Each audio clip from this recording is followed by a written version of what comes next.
সমস্ত কিছুর গতি বৃদ্ধি পাবে এবং নিশ্চয়তা থাকবে নিজেদের সম্পদের উপরে, সেটির দিকে আমরা গ্রাজুয়ালি যেতে হবে। তবে এই স্বল্প মেয়াদের সরকারের কাছে এইটার বিষয়ে আমি খুব একটা আশা করি না, কারণ সে সময় তাদের নেই।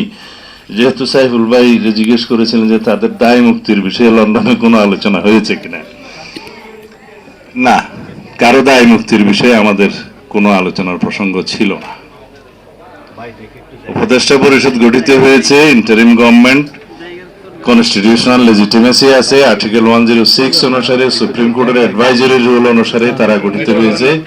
অন্তর্বর্তীকালীন সরকারের প্রধান উপদেষ্টা এবং উপদেষ্টা মণ্ডলী। সংবিধান যেহেতু এখন চালু আছে, সাংবিধানিকভাবে এই সরকার চলছে, সংবিধান যেভাবে বলছে উপদেষ্টা গণমন্ত্রীর মর্যাদা ভোগ করবে এবং মন্ত্রীরা হওয়ার জন্য আর্টিকেল 66 অনুসারে যে সংসদ সদস্য হওয়ার সমস্ত যোগ্যতা থাকতে হয় সেটা উপদেষ্টা মণ্ডলীকে মাথায় রাখতে বলবো।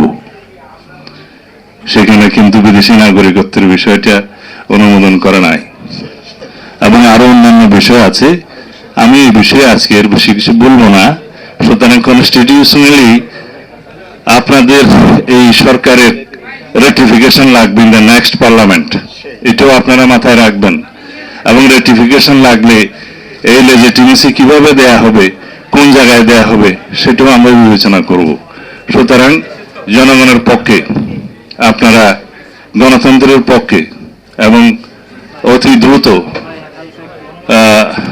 আমরা যাতে ডেমোক্রেটিক ট্রান্সফরমেশনের দিকে যেতে পারি সেরকম কার্যক্রম আপনারা নেবেন এবং সেই হিসাবে লন্ডনের আলোচনার সূত্র ধরে যে সিদ্ধান্তটা হয়েছে সেটা খুব শিগগির ইলেকশন কমিশনে যথাযথ প্রক্রিয়ায় কমিউনিকেট করবেন বলে আশা করি, যাতে ইলেকশন কমিশন জনগণের সামনে বলতে পারে যে তারা সরকারের কাছ থেকে একটা পরামর্শমূলক বা নির্দেশনামূলক মেসেজ পেয়েছে।